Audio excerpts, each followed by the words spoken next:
the plaza is Marva Hammond, recent JumpStart Wilmington graduate and president of my part of town, Southbridge Community Service Incorporated.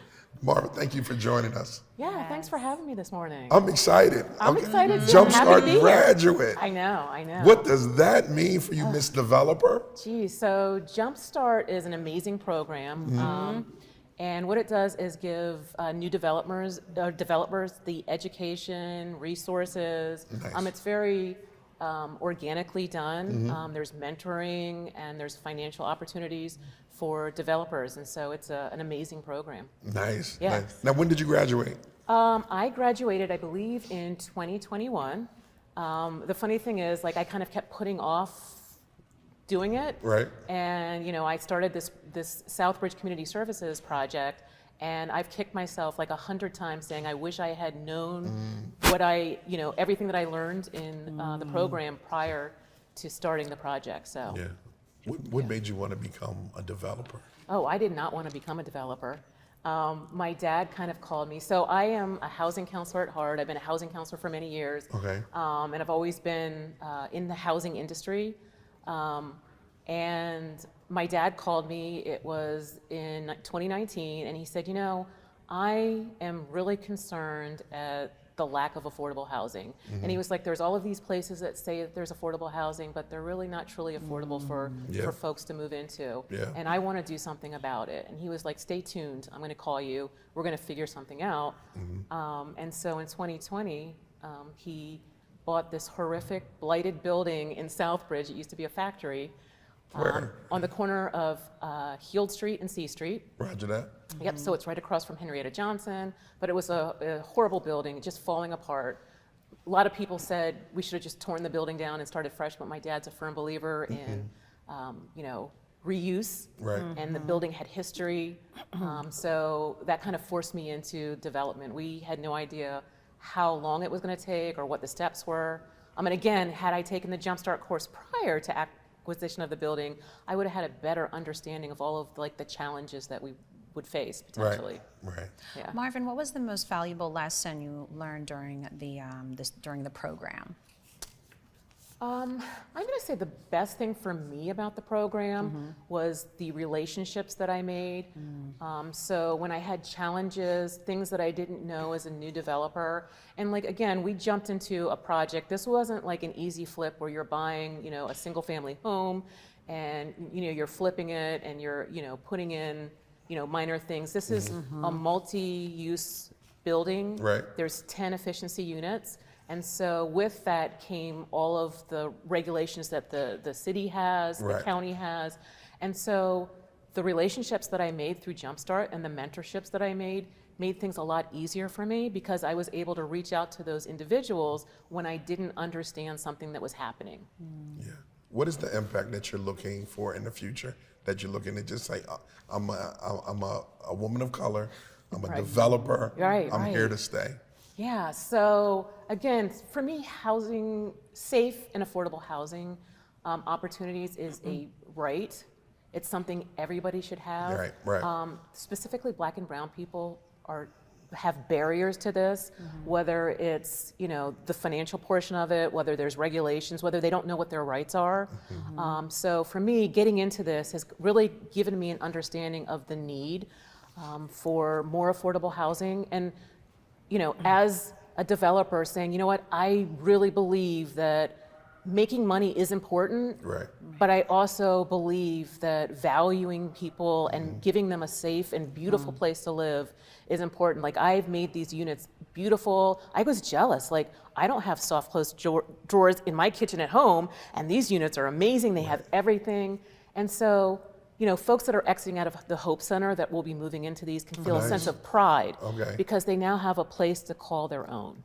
So I want to keep on doing that. So who do you want to give a shout out to at JumpStart? Oh my gosh, so Deanna, Tamira, Corrine, I literally could not have done this without their assistance. I mean, just from, calling and asking for support. I have a ribbon cutting up coming on Thursday, and they used all of their resources to help me plan this. I mean, trying to. They want you to win. They want me everybody to win. Yeah, they're actually here today as my support Where they system. at? They're Hey, right over girl.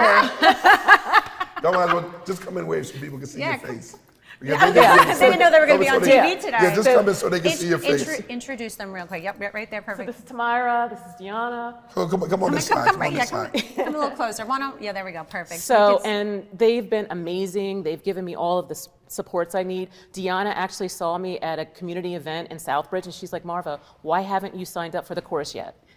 And so I said, okay, let me do this. And I have said to her probably 50 times, oh my gosh, thank goodness I've done without this program, I would have not been able to move as far through this process as I have been. Right. Yeah, I know Marva, when I was talking to Marva before we started, I went over to these, thank you ladies, I went over to them and I said, oh, are you here as well? They're like, nope, we're just here for moral support. Right. We're here for moral support, and it's beautiful to see that. Yeah. It's beautiful I love to see it. that. That's what's up. Yeah. Well, we need to talk about the Southbridge Community Services Yeah, that's what I want to do. building. Yeah. So What you doing over let's there? talk about that. Yes. So again, this was like a little under 12,000 square feet, so it's a huge building.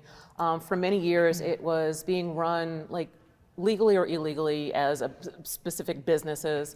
It was falling apart, and it was really like, one thing I can say about Southbridge is they have a lot of pride in their community. They keep it clean, they know what's going on. And so this building was kind of a challenge to them because it was just ugly. And so I started first by going to the Civic Association, my dad and I. And my dad's this, old guy in his late 70s. He kind of shuffles around, and he's a really amazing person.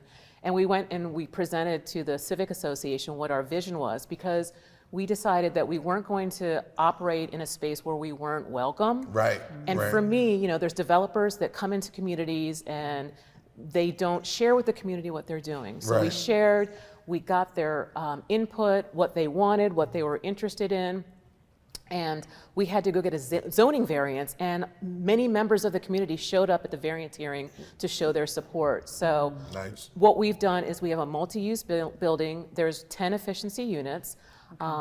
When folks move into this, the rent will be affordable. All of their utilities will be included. There's laundry facilities on site. We're looking to expand the building into more units, and we're also in talks with several really, I'm not going to disclose them now, but some pretty good community members that are looking to lease space in the building to kind of make Southbridge, like, give them more supports and a lot more community stuff going on. So we need to take a tour. Yeah. Our news team need to take a tour. You should come. It's beautiful. It's just like, there's a really good I'm an energy person, so there's great energy there. And I can tell you, every time I'm out there, somebody from the community stops by to show their support, to ask me if there's anything they can do. So such a supportive community. So this is a father-daughter project? It is. It's a father-daughter project. And she love her dad. I love my dad. Yeah, I love my dad. She a girl dad. I do too. Yeah. So, we talk every day, multiple times a day, about the project, but it's really brought us closer together. Nice. And I'm in my 50s, my dad's in his 70s, so this has really given us an opportunity to like kind of see where each of our strengths and weaknesses are, and we've had a really good time doing this, with a lot of supports from people in the community. I'm sure my friends just have me on a do not disturb, because I've had a lot of volunteer events, and so when I call, they're like, what is she looking for now? Right. So, but amazing friends and family. I will say, when you put a project together, currently I work for Delaware State Housing Authority, so I'm very much vested in the housing arena. Yes. And every individual that works with me, everybody in the community that's in housing has reached out to me and offered support, helps, donated money. So I'm very fortunate that, the state of Delaware is so supportive of folks trying to do good. Marva, Delaware Housing Authority. Eugene. That's right. Eugene, yeah. I was like, He's wait a always second. on. Eugene's been on a couple of times. And I was like, wait a minute. Yeah. We talked about the Delaware He's our Housing director, Authority. so I oversee the DHAP Rental Assistance Program. So again, working in that arena and seeing all of these folks that are looking for rental assistance and seeing how much people are paying for rent was shocking to me. And so, this has really pushed me to to realize that we need to really work on affordable housing. There's also not enough units available, so apartment communities have waiting lists for people to move in, Right. even if they're not affordable. Right. Yeah. So the question of the evening is, Yeah. would you refer people to the JumpStart program? Oh my gosh, 1,000 times over. An amazing program, great people, good energy. They have amazing happy hours as well, so throw that in the mix with some great food. You have to throw that in there. So yeah, like really great program. I would definitely highly recommend it. Nice. And I would say if you're a new investor or an investor that doesn't have a lot of experience, don't start a project until you take this course. Oh, wow. Yeah. Wow. So real quick, this is your camera. Invite Okay. people to come out Thursday for. Yeah, Thursday from 10 to 12, we'll have our ribbon cutting. It's at 518 South Heald Street. We'd love to see you there. We're going to do tours of the units. And so we're excited to see everybody come out and join us and share in our excitement about this new building. Awesome. Marva, thank you so much for Thank stopping by the you. plaza. Yes, thank you. Sure. Thank you. All right.